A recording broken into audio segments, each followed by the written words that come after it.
საქართველო იწყებს ბიომრავალფეროვნების ეროვნული სტრატეგიის და სამოქმედო გეგმის შემუშავებას,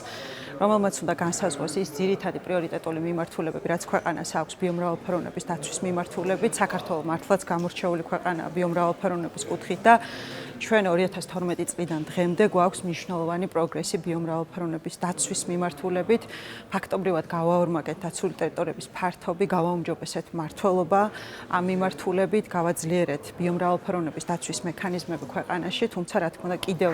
მრავალი მიმართულებით აქვს სამუშაო საქართველოს და სწორედ ახალი სტრატეგია და ის პროექტი, რომელიც ქვეყნისთვის მნიშვნელოვანი ასეთი სტრატეგიული დოკუმენტის შემუშავებას ისახავს მიზნად, განსაზღვრავს მომდევნო წლებში იმ ძირითად და მთავარ პრიორიტეტებს, რაც ჩვენ გვექნება ბიომრავალფეროვნების დაცვის მიმართულებით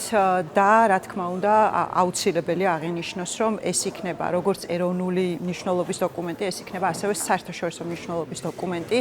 სადაც ქვეყანა ნათლად გამოხატავს იმ ამბიციას, რაც ჩვენ უკვე გვაქვს ჩვენი ქვეყნის უნიკალური ბიომრავალფეროვნების დაცვის ნაწილში. საქართველოს გარემოს დაცვის და სოფლის მეურნეობის სამინისტროს ინიციატივით იწყება ფართო საზოგადოების მონაწილეობით მაღალი პოლიტიკური დოკუმენტის შემუშავება, რომელიც ეხება საქართველოს ბიომრავალფეროვნების ეროვნულ სტრატეგიას და სამოქმედო გეგმას, რომელმაც შემდგომი ათწლეულებისთვის უნდა განსაზღვროს ძირითადი პოლიტიკა და სტრატეგია და ასევე სამოქმედო გეგმა საქართველოს ბიომრავალფეროვნების შემდგომი შენარჩუნების და გადარჩენის, ასევე მდგრადი მართვის მიმართულებით.